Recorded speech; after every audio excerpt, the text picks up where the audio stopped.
The number one question I get from new opal cutters is, how do I sell my opals? How do I complete the circuit where I buy rough opal and I cut that opal and then I sell it in order to make enough money to buy new rough opal?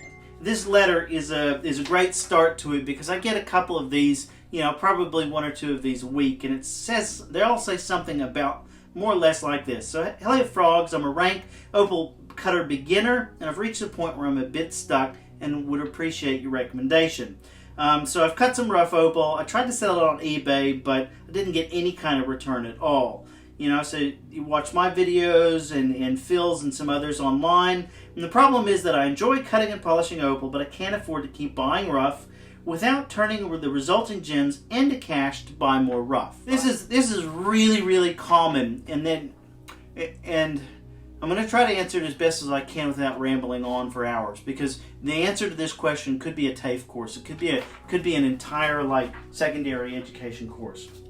And I know a lot about it because I've been doing this for 20 years and I've failed a lot of different ways. And I found myself in this same trap years and years ago, and it took me a long time to work through ways to get out of the trap. And even understand that I was in a trap. I didn't really even understand that. So most of what all of you guys that understand what you understand about opal that aren't on the fields, most of what you know about opal and the opal industry is through what you see online, right? So you see guys like me and Dawn and Phil and Justin and others that cut these amazing opals, and then they sell the opals that they cut, and they make enough money from selling the opals to get a little bit of a profit, and then buy nicer rough, and then create this this cycle, the never-ending cycle, and that's kind of the dream.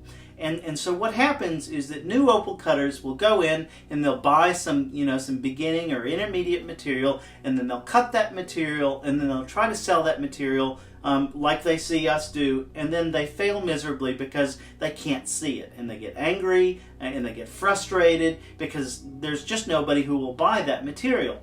And so they come to this false conclusion that opal's no good, people don't like opal, you can't sell opal. I see on the forums and social media, all these people that have tried this and failed, and it's like I think about it like going to sea on this great adventure, and there's this great opal kraken that just destroys new opal cutters and eats them up all the time. And the reason I want to answer this question is because it's something that if I would have understood the trap, if I would have understood the opal kraken better, I would have made plans such that I understood that was an issue that I was going to come into, and that it was something that was going to have to be addressed, and that I would have planned my early cutting around this issue such that I would have never gotten into this trap. But because I thought that's the way the circle works, I didn't do that. I just started buying opal and cutting opal and buying opal and cutting opal. And for a long time, whenever you're starting, you just think, okay, well, I need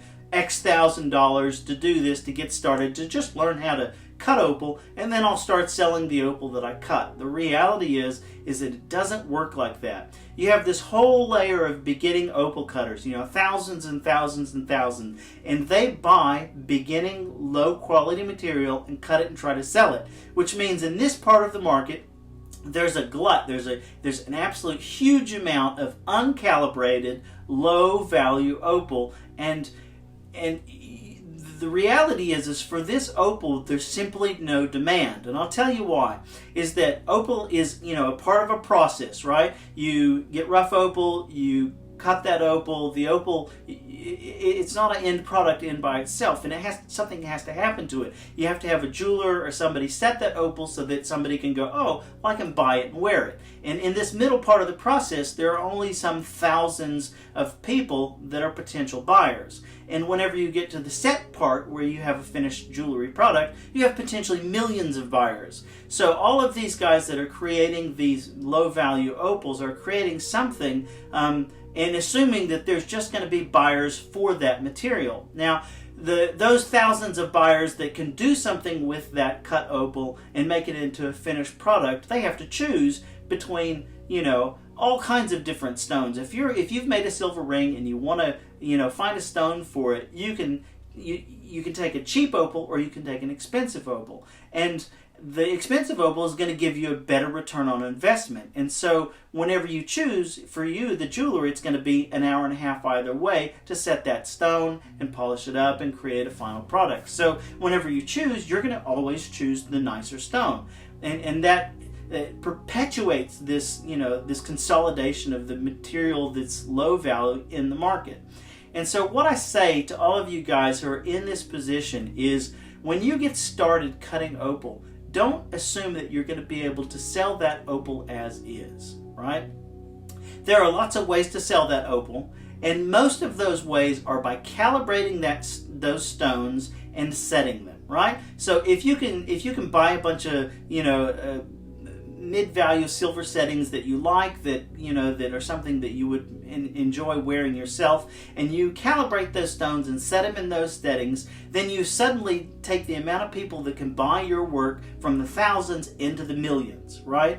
And so whenever I got into this trap, I had thousands of opals that I just couldn't sell because there's not a huge demand for those kinds of opals. But whenever I bought a bunch of silver settings, or I made those silver settings myself in some cases, and then calibrated those opals and then set them, suddenly I had a product that was really easy for me to sell. I sold all of that material pretty quickly and then used that money to buy the rough opals. So in the beginning, you should think the process is, buy the rough opal, cut that opal and calibrate it, set it into something that is appropriate for your skill level. So, if you're not great metal worker, you don't have those skills, you can buy pre-made settings, pop them in those settings. It take you a few days to learn how to set those stones, and then you sell those stones, and you can sell that kind of material on eBay or Etsy or Facebook Marketplace or local markets, or put them on consignment. I've tried a bunch of different ways, and all of them work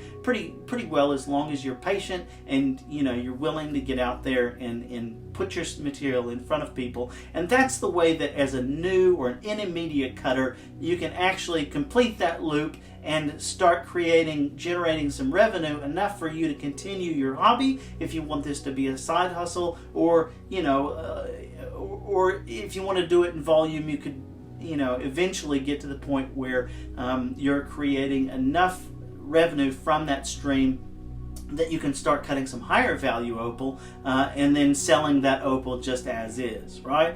So in the beginning, you're not going to be selling that cut opal as is unless you're really good, or unless you have enough expendable income up front to get you through that phase where you're cutting low value opal to where you're cutting mid value opal. And if you can calibrate it, you can find buyers for that. Like, I buy some calibrated opals that I know that are calibrated exactly for settings that I need, right? And that's kind of like, even if you're calibrating your opal, you're not going to be able to sell a lot of calibrated opal unless you develop some kind of relationship with a jeweler so they know that you're calibrating it exactly right. And then eventually you get to that point where you can, if you want to, start cutting higher grade material and selling that higher grade material, because up here at the top of the pyramid, where you're cutting the top 10% of opal material, there's a huge demand for that material at the right price, and it's really easy to sell that material. But, and this is a big but, it has to be cut perfectly. And I'm not talking like almost perfectly. If you cut it almost perfectly, or you leave sand in it, or the shape is a little bit off, a jeweler can easily just swipe past your auction or your lot or whatever to find something that is cut perfectly. But once you get to the point where you can source that material and cut it perfectly, then there's a huge demand for that top 10% of material, right? And so what you have to do, like, anytime you go on an adventure and you know that there's a peril ahead, you need to make that plan ahead of time. And if you know that going into it, that material is going to be hard to sell, well, then you don't try to sell that material as is. As for your question about opal auctions, look, opal auctions is like, kind of up in the top of the pyramid. And it's something that becomes available to you once you have, a reputation, once you've cut a bunch of stones, once you have references and can show that, that you're a solid player, then that's the kind of the next step where if you wanted to go and sell stones, that's kind of what Opal auctions, that space that it takes up. But if you're, just cutting a bunch of low quality stones and trying to sell it on Opal auctions, it's going to be hard to even get onto that platform from that place. Right? So that's my quick version of this. I mean, I can go on all day about different ways to get out of that trap, but essentially the short version is you got to make a plan to be able to sell that material somewhere where there's a demand for it, not in the jeweler space, but in the retail space where you have millions of buyers. Right, that's my thoughts on it for today. I hope that helps you out, at least understanding the issue a little bit better, and from there maybe you can make a plan to sell that material that you have, or if you haven't cut it yet, cut it in a way that you can move it so that you can complete that cycle.